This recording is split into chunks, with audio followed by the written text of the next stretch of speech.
popping out the bando.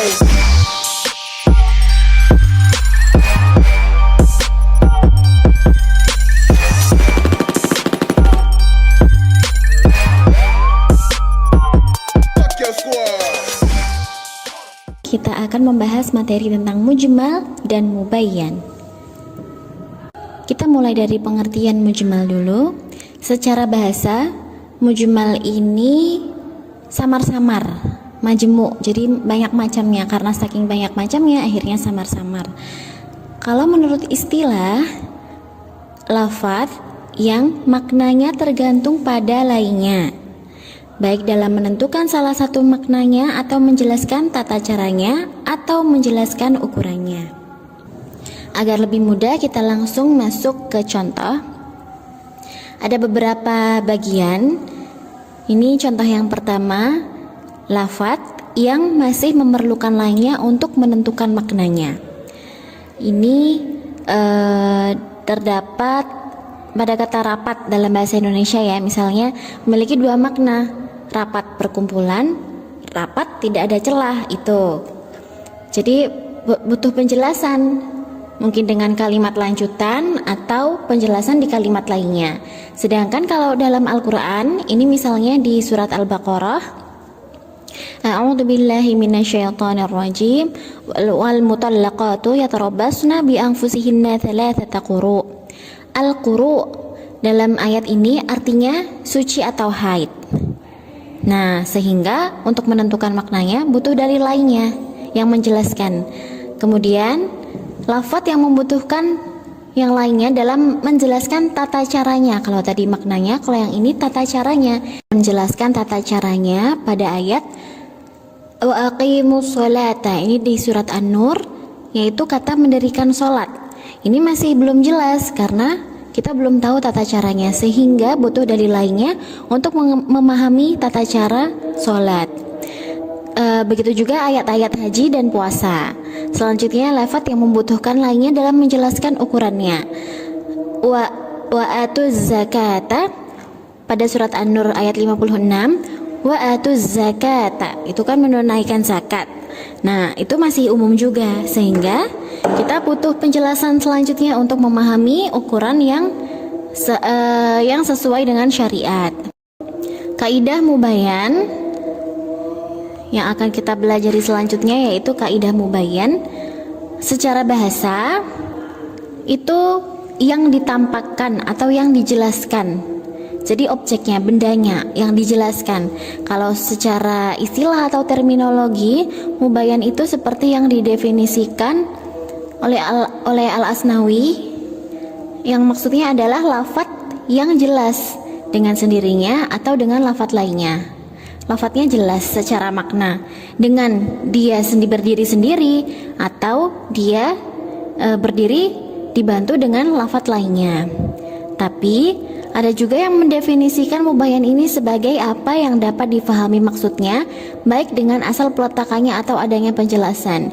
Intinya mubayyan itu yang dijelaskan objeknya ya. Contohnya yang bisa difahami maksudnya dengan asal peletakannya tadi, langit, bumi, gunung, adil, zolim, jujur, itu kita fahami dengan asal peletakannya, maksudnya peletakan kata pada suatu ayat gitu. Jadi tidak membutuhkan dalil yang lain untuk menjelaskan maknanya. Contoh yang lainnya itu contoh yang dapat difahami maksudnya setelah adanya penjelasan. Ini firman Allah Ta'ala surat Al-Baqarah, dan dirikanlah sholat dan tunaikan zakat. Maka mendirikan sholat dan menunaikan zakat keduanya adalah mujmal, tetapi Allah Ta'ala telah menjelaskannya sehingga lafadz keduanya menjadi jelas setelah adanya penjelasan. Jadi mereka adalah mubayyan. Kalau sudah jelas, sudah ada penjelasan, maka mereka disebut mubayyan. Dalam hubungannya dengan mubayyan, kita bisa pahami ada 3 hal ya, 3 kosakata penting intinya. Gini, mubayyan yang dijelaskan, mubayyin yang menjelaskan. Kata penjelasan itu kalau bahasa Arabnya bayan. Jadi bayan itu artinya penjelasan. Macam-macam bayan. Yang pertama, penjelasan dengan perkataan. Contohnya pada Quran surat Al-Baqarah, Tetapi jika ia tidak menemukan binatang kurban atau tidak mampu, maka wajib berpuasa 3 hari dalam masa haji dan 7 hari lagi apabila kamu telah pulang kembali. Itulah 10 hari yang sempurna.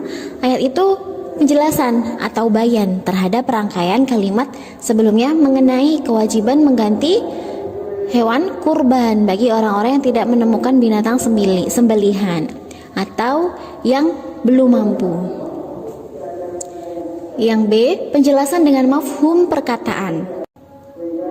Tentang larangan mengatakan perkataan Ayatnya wa qadha rabbuka alla ta'budu illa iyyahu wa bil walidaini ihsana. Itu bahasa Arabnya yang uffin bahasa Arabnya itu uff. Mafhum dari ayat tersebut, mafhum ini maksudnya pemahaman kita dari ayat ini adalah melarang seseorang untuk menyakiti orang tuanya seperti memukul dan lain-lain. Karena mengucapkan perkataan itu tidak boleh, apalagi yang lebih menyakitkan dari itu seperti memukul atau membangkang dan lain-lain. C. Penjelasan dengan perbuatan. Contohnya Rasulullah SAW menjelaskan perintah mendirikan sholat di Al-Quran. Lalu Rasulullah mencontohkannya cara melakukan sholat tersebut yang kemudian menjadi riwayat hadis yang isinya tentang menjelaskan tata cara sholat atau pergerakan Rasulullah saat sholat. D. Penjelasan dengan ikrar. Ikrar itu pengakuan, ikrar kita ya, sering familiarnya ikrar, pengakuan. Contohnya Rasulullah melihat Qais sholat 2 rakaat sesudah sholat subuh. Maka Rasulullah bertanya, lalu Qais menjawab 2 rakaat itu adalah sholat sunnah fajar.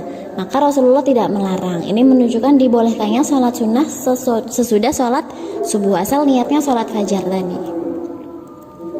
Yang E, penjelasan dengan isyarat. Contohnya, penjelasan Rasulullah SAW tentang jumlah hari dalam 1 bulan. Beliau mengangkat ke 10 jarinya 3 kali, yakni 30 hari. Kemudian mengulanginya sambil membenamkan ibu jarinya pada kali yang terakhir. Maksudnya bahwa bulan itu kadang-kadang 30 hari, kadang juga 29 hari. Ini yang penjelasan dengan isyarat. Yang F, penjelasan atau bayan dengan tulisan. Contohnya, Rasulullah SAW menyuruh juru tulis beliau untuk menuliskan hukum-hukum mengenai pembagian harta warisan dan lain-lain.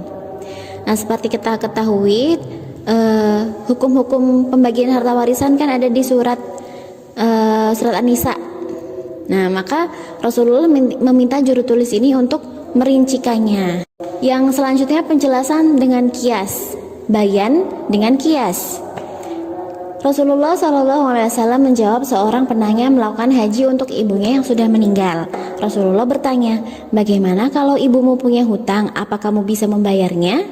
Nah, hadis ini mengkiaskan mengganti haji orang tua dengan membayar hutangnya. Kaidah yang berhubungan dengan mujmal dan mubayyan. Ini yang pertama, ta'khirul bayan anil waqtil hajah la yajuz. Maksudnya, ta'khir mengakhirkan al-bayan mengakhirkan penjelasan pada saat dibutuhkan tidak boleh. Contoh, ketika Fatimah binti Hubeish bertanya kepada Rasulullah, "Ya Rasulullah, saya ini wanita berpenyakit istihadah yang belum mandi, apakah saya harus sholat?" Nabi menjawab, darah itu hanya keringat biasa, bukan haid.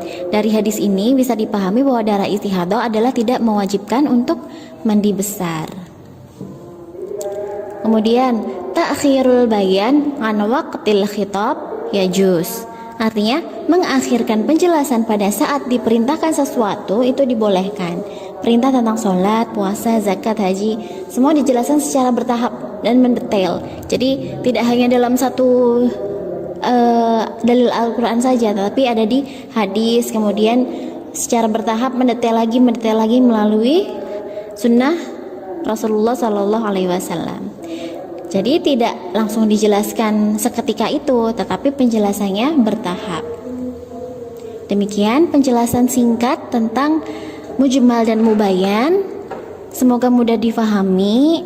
Jika ada yang ingin bertanya, silahkan ditanyakan di grup WhatsApp. Demikian, Astaghfirullahu li wa lakum. Assalamualaikum warahmatullahi wabarakatuh.